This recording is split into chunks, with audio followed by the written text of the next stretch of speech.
Hello, ladies and gentlemen, and welcome once again to HorrorBabble. Today I'll be reading another classic by Algernon Blackwood, The Glamour of the Snow. And this reading is dedicated to our Cthulhu and Yellow level patrons, all of whom are named in the video description and pinned comment below. We thank you once again for your support.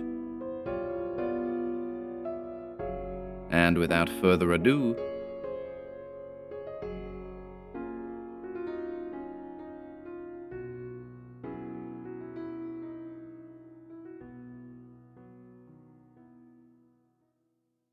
The Glamour of the Snow by Algernon Blackwood.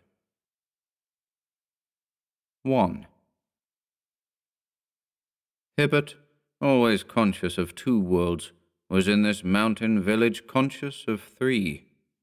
It lay on the slopes of the Valais Alps, and he had taken a room in the little post office, where he could be at peace to write his book, yet at the same time enjoy the winter sports and find companionship in the hotels when he wanted it.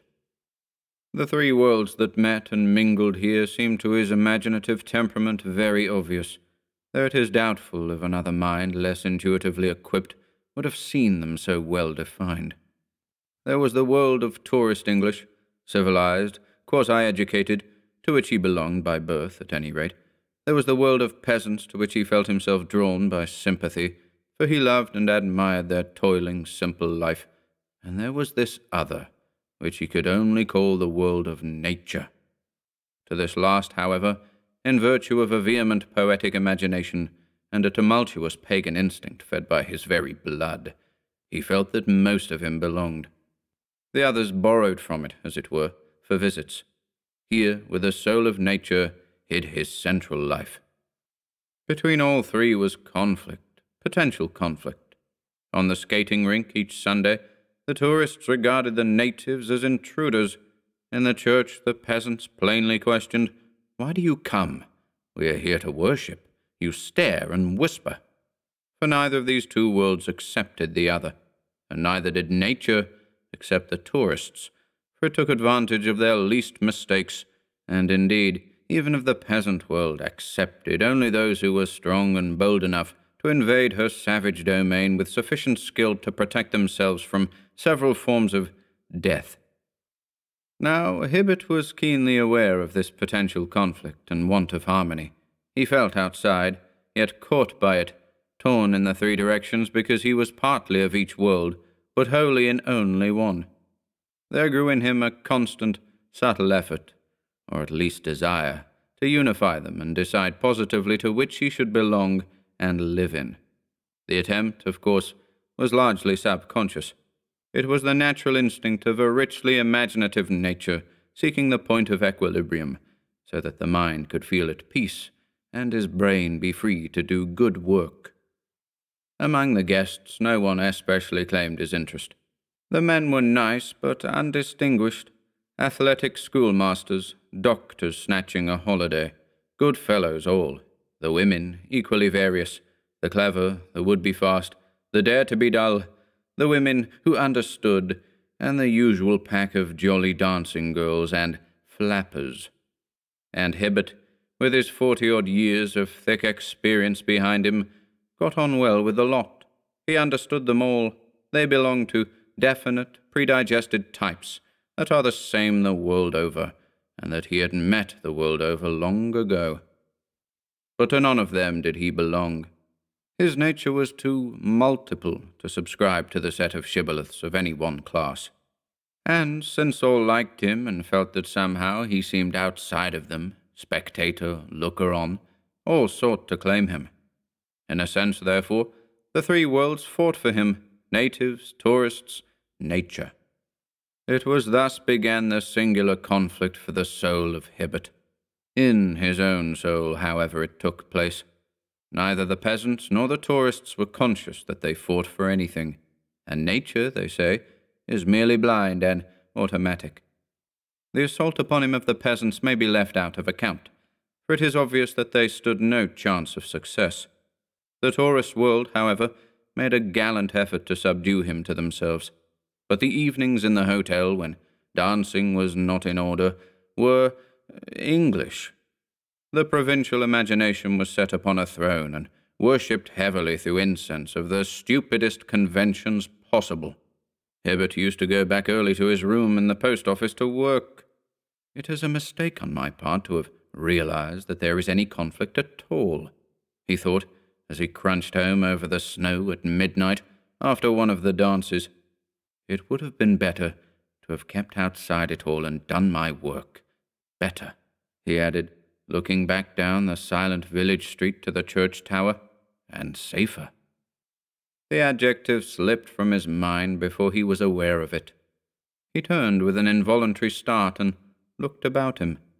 He knew perfectly well what it meant, this thought that had thrust its head up from the instinctive region. He understood, without being able to express it fully, the meaning that betrayed itself in the choice of the adjective. For if he had ignored the existence of this conflict, he would, at the same time, have remained outside the arena. Whereas now he had entered the lists. Now this battle for his soul must have issue, and he knew that the spell of nature was greater for him than all other spells in the world combined, greater than love, revelry, pleasure, greater even than study. He had always been afraid to let himself go. His pagan soul dreaded her terrific powers of witchery, even while he worshipped. The little village already slept. The world lay smothered in snow. The chalet roofs shone white beneath the moon, and pitch-black shadows gathered against the walls of the church. His eyes rested a moment on the square stone tower with its frosted cross that pointed to the sky, then travelled with a leap of many thousand feet to the enormous mountains that brushed the brilliant stars. Like a forest rose the huge peaks above the slumbering village, measuring the night and heavens. They beckoned him, and something born of the snowy desolation, born of the midnight and the silent grandeur, born of the great listening hollows of the night, something that lay twixt terror and wonder, dropped from the vast wintry spaces down into his heart and called him. Very softly, unrecorded in any word or thought his brain could compass, it laid its spell upon him. Fingers of snow brushed the surface of his heart. The power and quiet majesty of the winter's night appalled him. Fumbling a moment with the big unwieldy key, he let himself in and went upstairs to bed. Two thoughts went with him, apparently quite ordinary and sensible ones. What fools these peasants are to sleep through such a night! And the other, those dances tire me. I'll never go again. My work only suffers in the morning. The claims of peasants and tourists upon him seemed thus in a single instant weakened. The clash of battle troubled half his dreams. Nature had sent her beauty of the night and won the first assault. The others, rooted and dismayed, fled far away. 2. Don't go back to your dreary old post office. We're going to have supper in my room, something hot. Come and join us. Hurry up. There had been an ice carnival, and the last party, tailing up the snow slope to the hotel, called him. The Chinese lantern smoked and sputtered on the wires. The band had long since gone.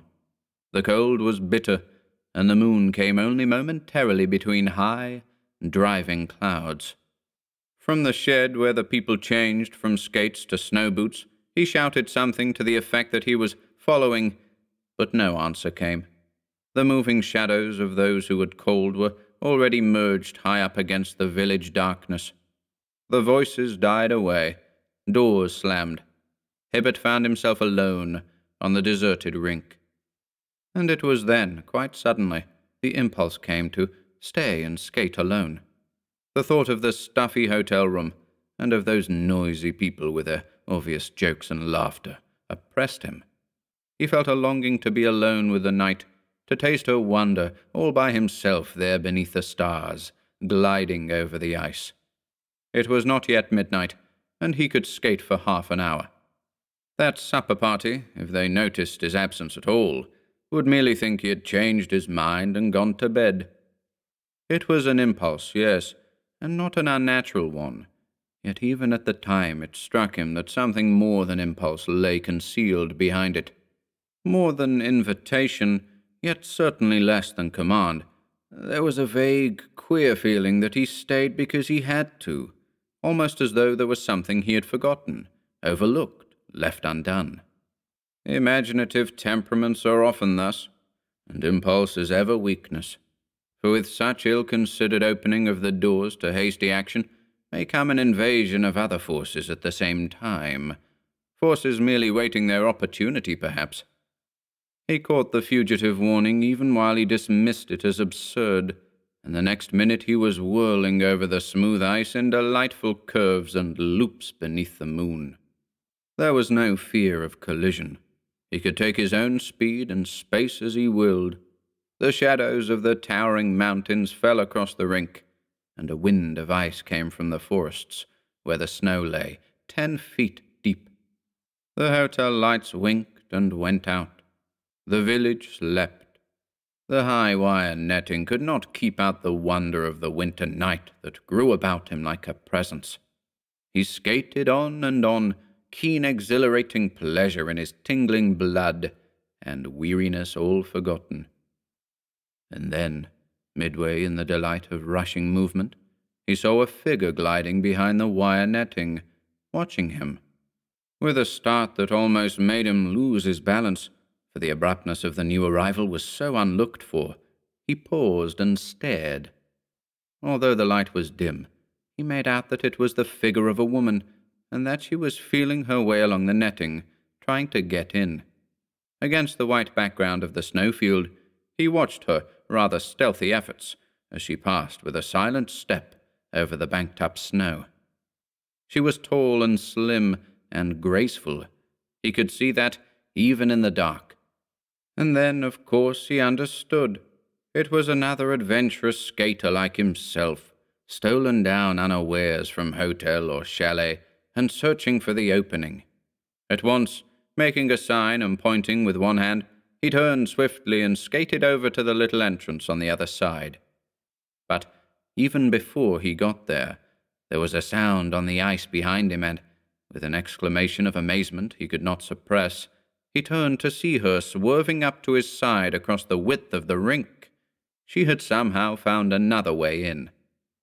Hibbert, as a rule, was punctilious, and in these free and easy places, perhaps especially so. If only for his own protection, he did not seek to make advances, unless some kind of introduction paved the way. But for these two to skate together, in the semi-darkness, without speech, often of necessity brushing shoulders almost, was too absurd to think of. Accordingly, he raised his cap and spoke.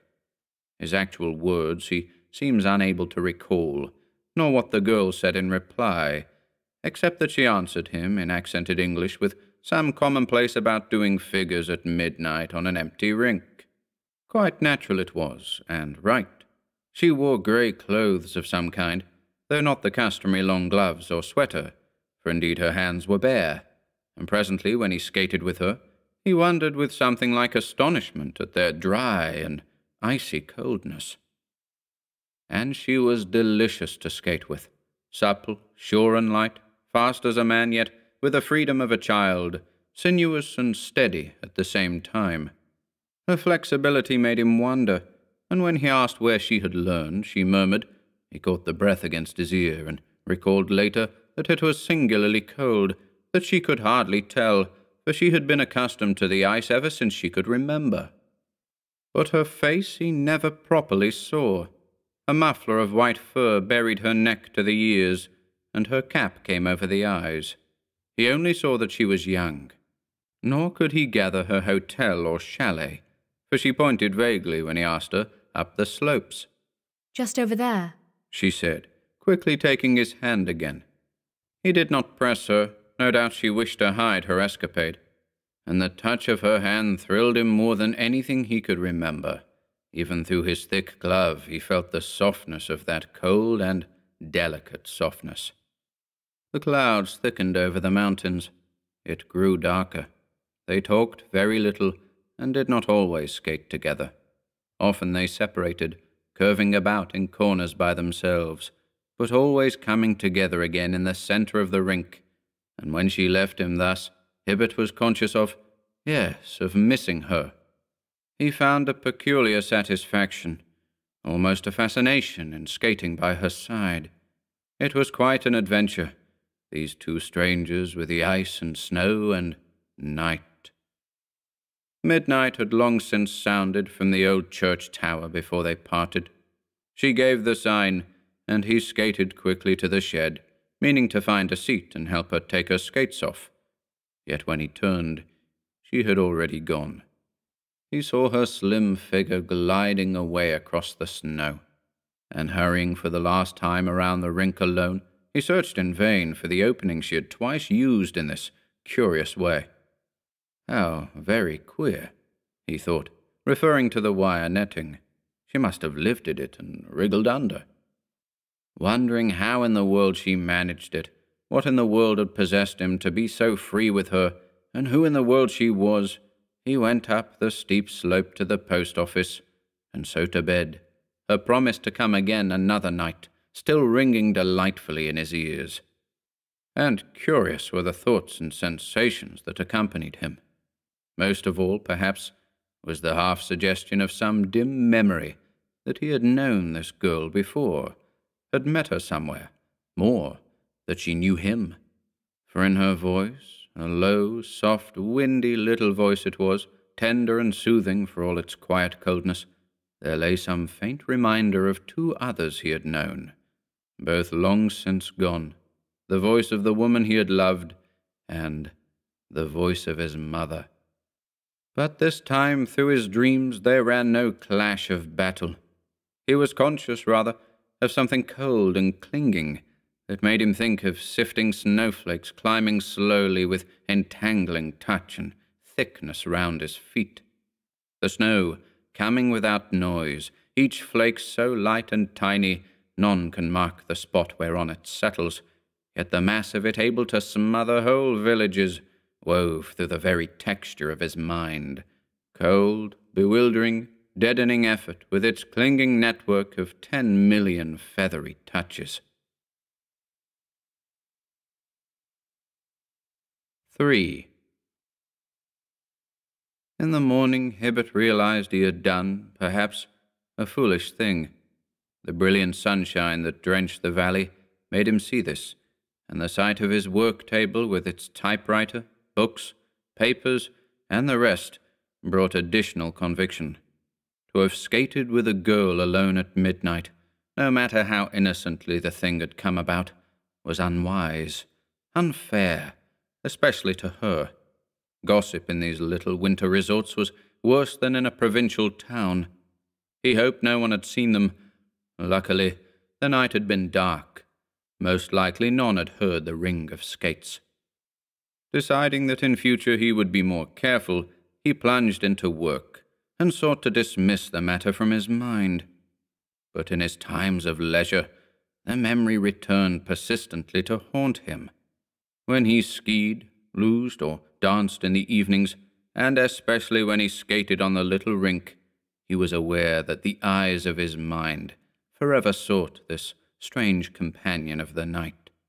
100 times he fancied that he saw her, but always sight deceived him. Her face he might not know, but he could hardly fail to recognize her figure. Yet nowhere among the others did he catch a glimpse of that slim young creature he had skated with alone beneath the clouded stars. He searched in vain. Even his inquiries as to the occupants of the private chalets brought no results. He had lost her. But the queer thing was that he felt as though she were somewhere close. He knew she had not really gone. While people came and left with every day, it never once occurred to him that she had left. On the contrary, he felt assured that they would meet again. This thought he never quite acknowledged. Perhaps it was the wish that fathered it, only. And even when he did meet her, it was a question how he would speak and claim acquaintance, or whether she would recognize himself. It might be awkward, He almost came to dread a meeting, though dread, of course, was far too strong a word to describe an emotion that was half delight, half wondering anticipation. Meanwhile, the season was in full swing. Hibbert felt in perfect health, worked hard, skied, skated, loosed, and at night danced fairly often, in spite of his decision.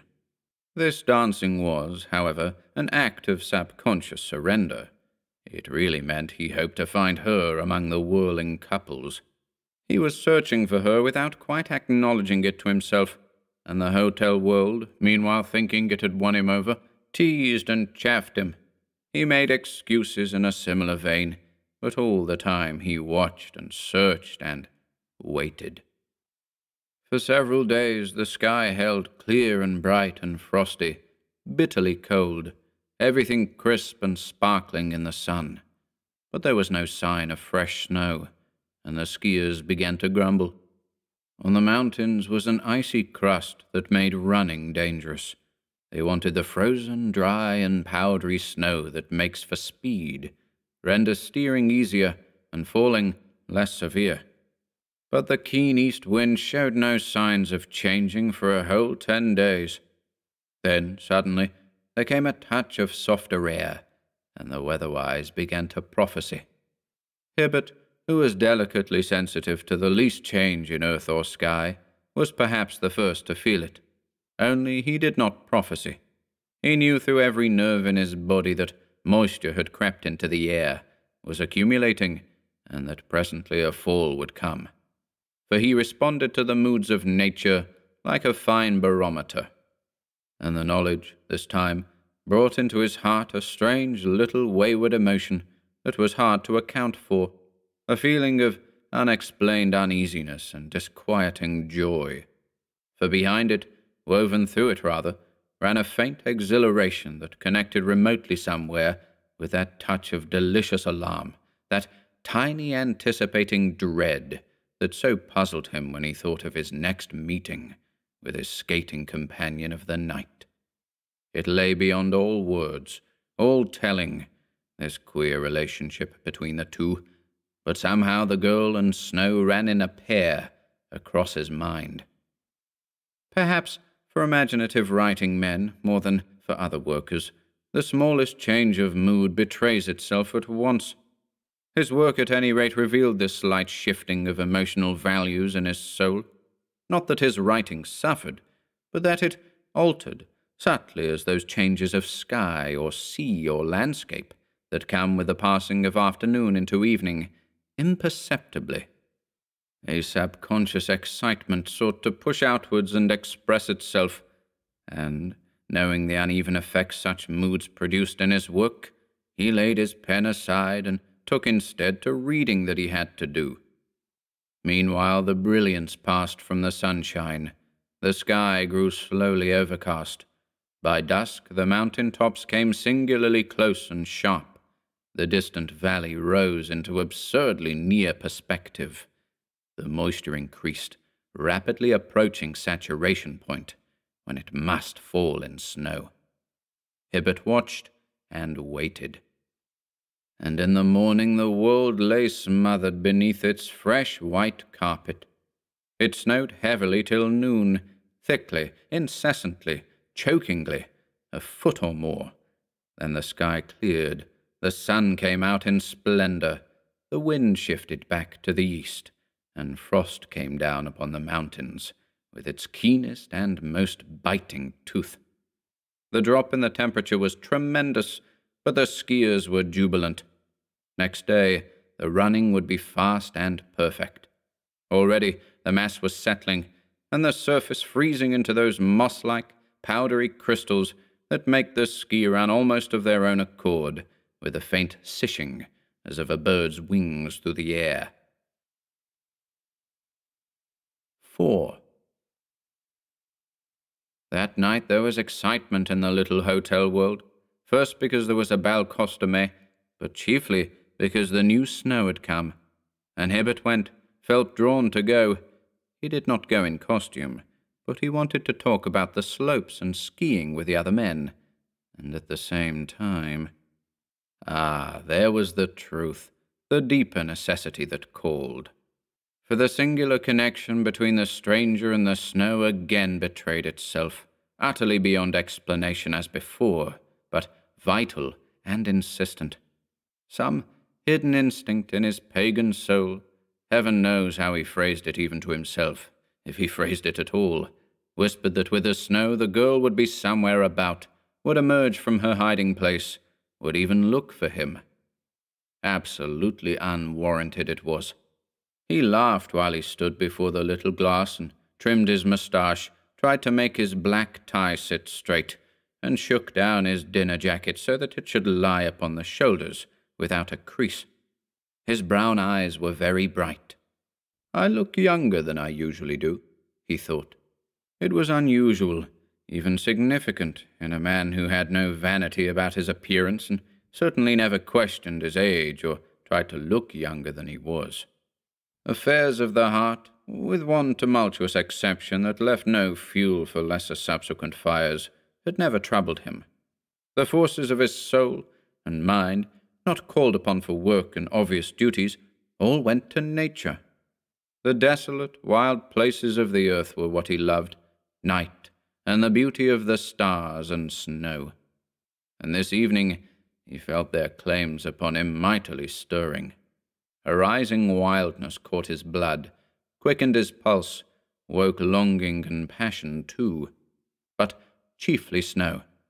The snow whirred softly through his thoughts like white, seductive dreams, for the snow had come, and she, it seemed, had somehow come with it into his mind. And yet he stood before that twisted mirror and pulled his tie and coat askew a dozen times, as though it mattered. "What in the world is up with me?" he thought. Then, laughing a little, he turned before leaving the room to put his private papers in order. The green morocco desk that held them he took down from the shelf and laid upon the table. Tied to the lid was the visiting card with his brother's London address, in case of accident. On the way down to the hotel, he wondered why he had done this, for though imaginative, he was not the kind of man who dealt in presentiments. Moods with him were strong, but ever held in leash. "It's almost like a warning," he thought, smiling. He drew his thick coat tightly round the throat as the freezing air bit at him. Those warnings one reads of in stories sometimes. A delicious happiness was in his blood. Over the edge of the hills, across the valley, rose the moon. He saw her silver sheet the world of snow. Snow covered all. It smothered sound and distance. It smothered houses, streets, and human beings. It smothered life. 5. In the hall there was light and bustle. People were already arriving from the other hotels and chalets, their costumes hidden beneath many wraps. Groups of men in evening dress stood about smoking, talking snow and skiing. The band was tuning up. The claims of the hotel world clashed about him faintly as of old. At the big glass windows of the veranda, peasants stopped a moment on their way home from the cafe to peer. Hibbert thought laughingly of that conflict he used to imagine. He laughed because it suddenly seemed so unreal. He belonged so utterly to nature and the mountains, and especially to those desolate slopes, where now the snow lay thick and fresh and sweet, that there was no question of a conflict at all. The power of the newly fallen snow had caught him, proving it without effort. Out there, upon those lonely reaches of the moonlit ridges, the snow lay ready, masses and masses of it, cool, soft, inviting. He longed for it. It awaited him. He thought of the intoxicating delight of skiing in the moonlight. Thus, somehow, in vivid flashing vision, he thought of it while he stood there smoking with the other men and talking all the shop of skiing. And, ever mysteriously blended with this power of the snow, poured also through his inner being the power of the girl. He could not disabuse his mind of the insinuating presence of the two together. He remembered that, queer skating impulse of 10 days ago, the impulse that had let her in. That any mind, even an imaginative one, could pass beneath the sway of such a fancy was strange enough, and Hibbert, while fully aware of the disorder, yet found a curious joy in yielding to it. This insubordinate centre that drew him towards old pagan beliefs had assumed command. With a kind of sensuous pleasure, he let himself be conquered. And snow that night seemed in everybody's thoughts. The dancing couples talked of it.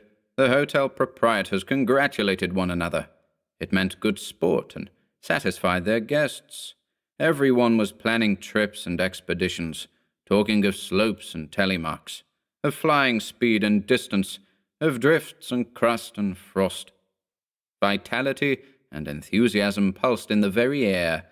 All were alert and active, positive, radiating currents of creative life, even into the stuffy atmosphere of that crowded ballroom. And the snow had caused it. The snow had brought it. All this discharge of eager, sparkling energy was due primarily to the snow.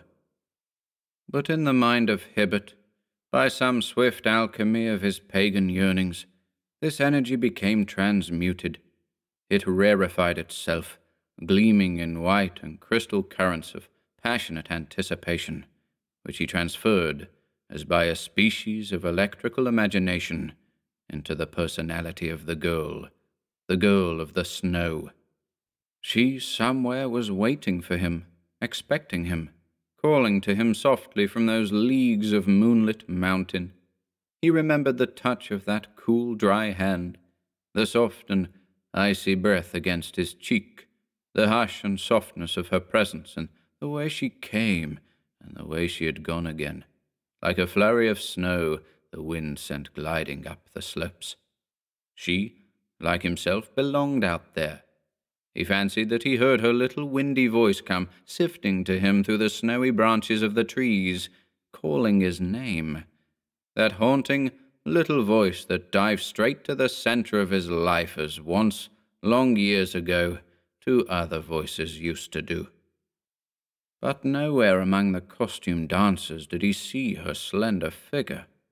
He danced with one and all, distrait and absent, a stupid partner, as each girl discovered, his eyes ever turning towards the door and windows, hoping to catch the luring face, the vision that did not come, and at length hoping even against hope. For the ballroom thinned, groups left one by one, going home to their hotels and chalets. The band tired, obviously. People sat drinking lemon squashes at the little tables, the men mopping their foreheads, everybody ready for bed. It was close on midnight. As Hibbert passed through the hall to get his overcoat and snow boots, he saw men in the passage by the sport room, greasing their ski against an early start. Knapsack luncheons were being ordered by the kitchen swing doors. He sighed. Lighting a cigarette a friend offered him, he returned a confused reply to some question as to whether he could join their party in the morning. It seemed he did not hear it properly. He passed through the outer vestibule between the double-glass doors and went into the night.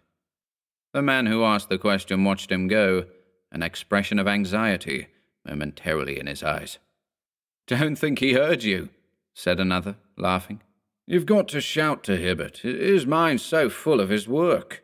"He works too hard," suggested the first, "full of queer ideas and dreams." But Hibbert's silence was not rudeness. He had not caught the invitation, that was all. The call of the hotel world had faded. He no longer heard it. Another, wilder call was sounding in his ears. For up the street he had seen a little figure moving. Close against the shadows of the baker's shop it glided, white, slim, enticing. 6.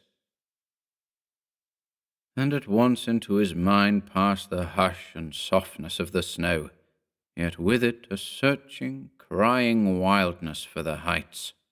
He knew by some incalculable swift instinct she would not meet him in the village street. It was not there, amid crowding houses, she would speak to him. Indeed, Already she had disappeared, melted from view up the white vista of the moonlit road. Yonder, he divined, she waited where the highway narrowed abruptly into the mountain path beyond the chalets. It did not even occur to him to hesitate, mad though it seemed, and was, the sudden craving for the heights with her, at least for open spaces where the snow lay thick and fresh. It was too imperious to be denied. He does not remember going up to his room, putting the sweater over his evening clothes, and getting into the fur gauntlet gloves and the helmet cap of wool. Most certainly, he has no recollection of fastening on his ski. He must have done it automatically. Some faculty of normal observation was in abeyance, as it were. His mind was out beyond the village, out with the snowy mountains and the moon. Henri de Fago, putting up the shutters over his café windows, saw him pass and wondered mildly, "A gentleman who is skiing at this time. He is English, so—" He shrugged his shoulders as though a man had the right to choose his own way of death. And Marthe Perotti, the hunchback wife of the shoemaker, looking by chance from her window, caught his figure moving swiftly up the road. She had other thoughts, for she knew and believed the old traditions of the witches and snow beings that steal the souls of men. She had even heard, 'twas said, the dreaded synagogue pass roaring down the street at night, and now, as then, she hid her eyes. "They've called to him, and he must go," she murmured, making the sign of the cross. But no one sought to stop him. Hibbert recalls only a single incident until he found himself beyond the houses, searching for her along the fringe of forest where the moonlight met the snow in a bewildering frieze of fantastic shadows. And the incident was simply this, that he remembered passing the church. Catching the outline of its tower against the stars, he was aware of a faint sense of hesitation. A vague uneasiness came and went, jarred unpleasantly across the flow of his excited feelings, chilling exhilaration. He caught the instant's discord, dismissed it, and passed on. The seduction of the snow smothered the hint before he realized that it had brushed the skirts of warning. And then he saw her. She stood there waiting in a little clear space of shining snow, dressed all in white, part of the moonlight and the glistening background, her slender figure just discernible. "I waited, for I knew you would come." The silvery little voice of windy beauty floated down to him. "You had to come." "I'm ready," he answered. I knew it too. The world of nature caught him to its heart in those few words, the wonder and the glory of the night and snow. Life leaped within him. The passion of his pagan soul exulted, rose in joy, flowed out to her. He neither reflected nor considered, but let himself go like the veriest schoolboy in the wildness of first love. "Give me your hand," he cried. "I'm coming." "A little farther on, a little higher," came her delicious answer. "Here, it is too near the village and the church." And the words seemed wholly right and natural. He did not dream of questioning them. He understood that, with this little touch of civilization in sight, the familiarity he suggested was impossible. Once out upon the open mountains, mid the freedom of huge slopes and towering peaks, the stars and moon to witness and the wilderness of snow to watch, they could taste an innocence of happy intercourse free from the dead conventions that imprison literal minds.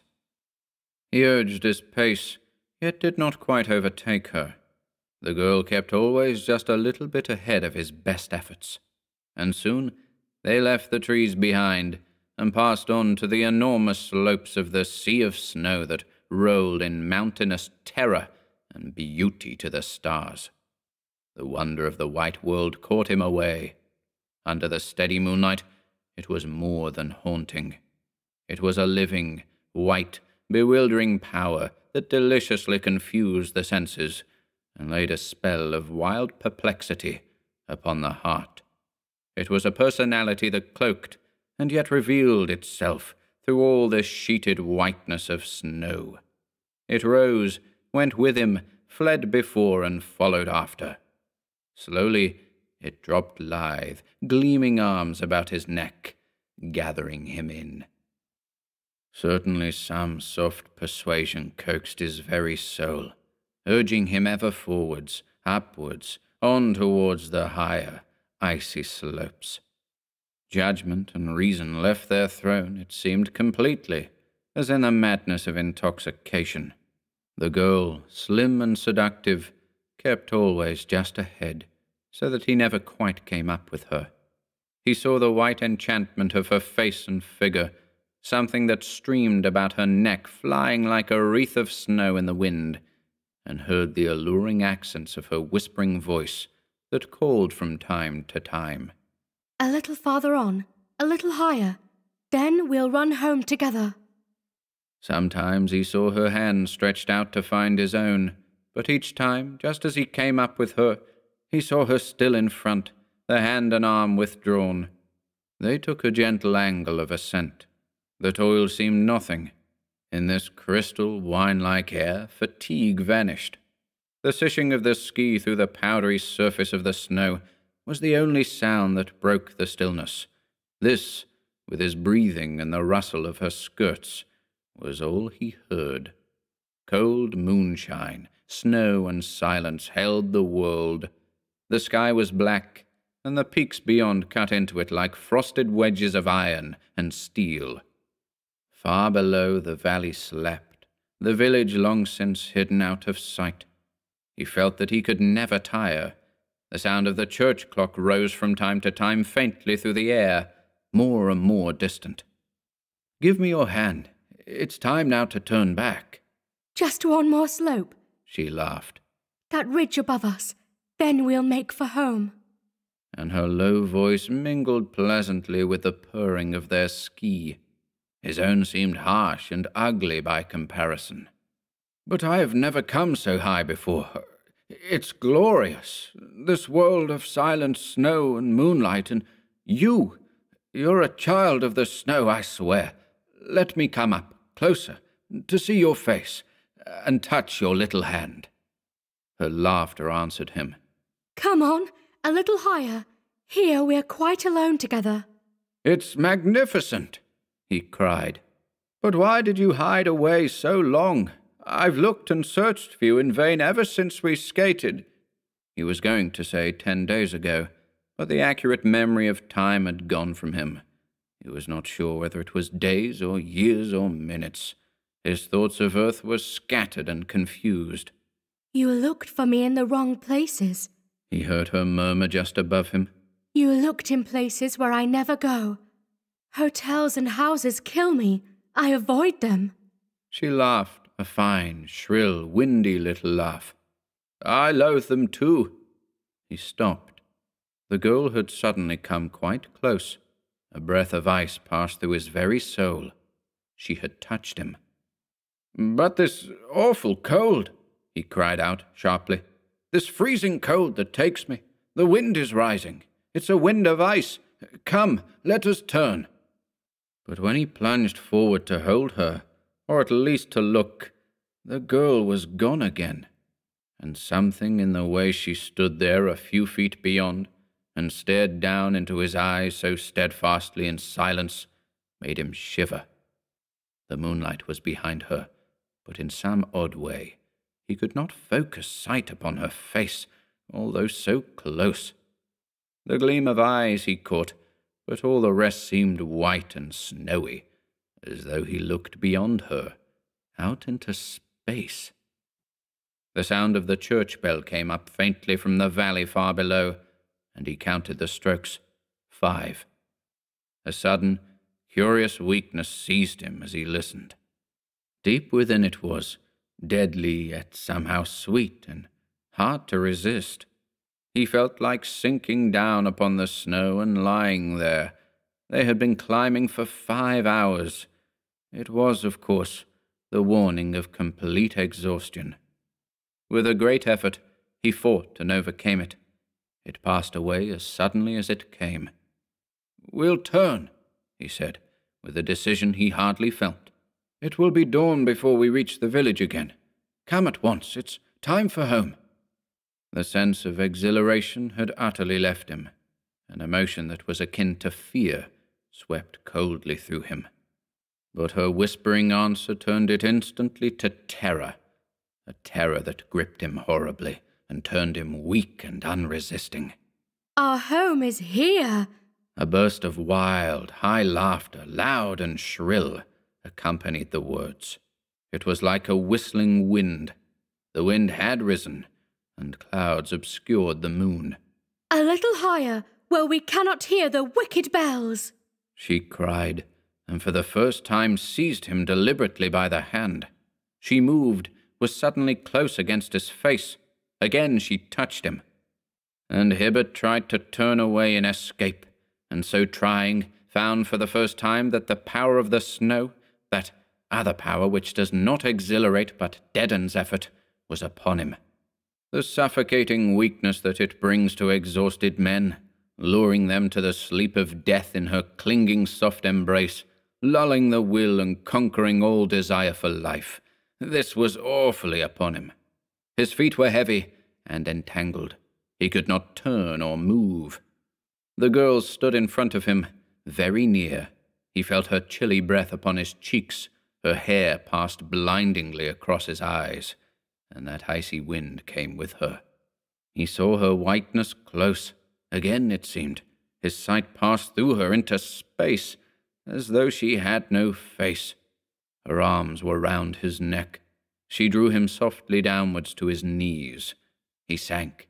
He yielded utterly. He obeyed.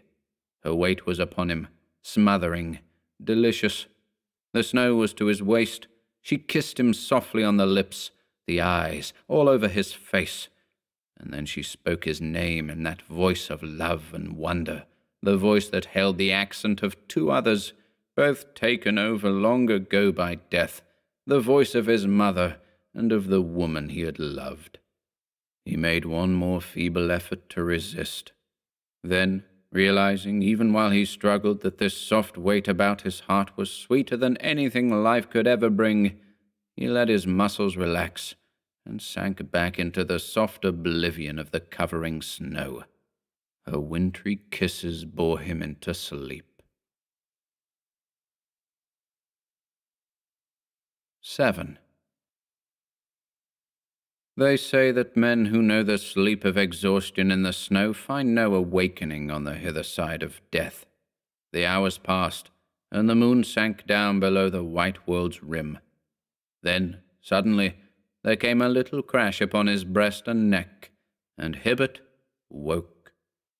He slowly turned bewildered, heavy eyes upon the desolate mountains, stared dizzily about him, tried to rise. At first, his muscles would not act. A numbing, aching pain possessed him. He uttered a long, thin cry for help, and heard its faintness swallowed by the wind. And then he understood vaguely why he was only warm, not dead. For this very wind that took his cry had built up a sheltering mound of driven snow against his body while he slept. Like a curving wave it ran beside him. It was the breaking of its over-toppling edge that caused the crash, and the coldness of the mass against his neck that woke him. Dawn kissed the eastern sky. Pale gleams of gold shot every peak with splendor, but ice was in the air, and the dry and frozen snow blew like powder from the surface of the slopes. He saw the points of his ski projecting just below him. Then he remembered. It seems he had just strength enough to realize that, could he but rise and stand, he might fly with terrific impetus towards the woods and village far beneath. The ski would carry him. But if he failed and fell? How he contrived it, Hibbert never knew. This fear of death somehow called out his whole available reserve force. He rose slowly, balanced a moment, then, taking the angle of an immense zigzag, started down the awful slopes like an arrow from a bow. And automatically, the splendid muscles of the practiced skier and athlete saved and guided him, for he was hardly conscious of controlling either speed or direction. The snow stung face and eyes like fine steel shot. Ridge after ridge flew past. The summits raced across the sky. The valley leaped up with bounds to meet him. He scarcely felt the ground beneath his feet, as the huge slopes and distance melted before the lightning speed of that descent from death to life. He took it in 4-mile-long zigzags, and it was the turning at each corner that nearly finished him, for then the strain of balancing taxed to the verge of collapse the remnants of his strength. Slopes that have taken hours to climb can be descended in a short half-hour on ski, but Hibbert had lost all count of time. Quite other thoughts and feelings mastered him, in that wild, swift dropping through the air that was like the flight of a bird. Forever close upon his heels came following forms and voices with the whirling snow dust. He heard that little silvery voice of death and laughter at his back, shrill and wild, with a whistling of the wind past his ears. He caught its pursuing tones, but in anger now, no longer soft and coaxing. And it was accompanied. She did not follow alone. It seemed a host of these flying figures of the snow chased madly just behind him. He felt them furiously smite his neck and cheeks, snatch at his hands, and try to entangle his feet and ski in drifts. His eyes they blinded, and they caught his breath away. The terror of the heights and snow and winter desolation urged him forward in the maddest race with death a human being ever knew. And so terrific was the speed that before the gold and crimson had left the summits to touch the ice lips of the lower glaciers, he saw the friendly forest far beneath swing up and welcome him. And it was then, moving slowly along the edge of the woods, he saw a light. A man was carrying it. A procession of human figures was passing in a dark line laboriously through the snow, and he heard the sound of chanting. Instinctively, without a second's hesitation, he changed his course. No longer flying at an angle as before, he pointed his ski straight down the mountainside. The dreadful steepness did not frighten him. He knew full well it meant a crashing tumble at the bottom, but he also knew it meant a doubling of his speed, with safety at the end. For, though no definite thought passed through his mind, he understood that it was the village curé who carried that little gleaming lantern in the dawn, and that he was taking the host to a chalet on the lower slopes, to some peasant in extremis. He remembered her terror of the church and bells. She feared the holy symbols. There was one last wild cry in his ears as he started, a shriek of the wind before his face, and a rush of stinging snow against closed eyelids, and then he dropped through empty space. Speed took sight from him. It seemed he flew off the surface of the world. Indistinctly he recalls the murmur of men's voices, the touch of strong arms that lifted him, and the shooting pains as the ski were unfastened from the twisted ankle. For when he opened his eyes again to normal life, he found himself lying in his bed at the post office, with the doctor at his side. But for years to come, the story of Mad Hibbert skiing at night is recounted in that mountain village. He went, it seems, up slopes and to a height that no man in his senses ever tried before. The tourists were agog about it for the rest of the season, and the very same day 2 of the bolder men went over the actual ground and photographed the slopes. Later, Hibbert saw these photographs. He noticed one curious thing about them, though he did not mention it to anyone. There was only a single track.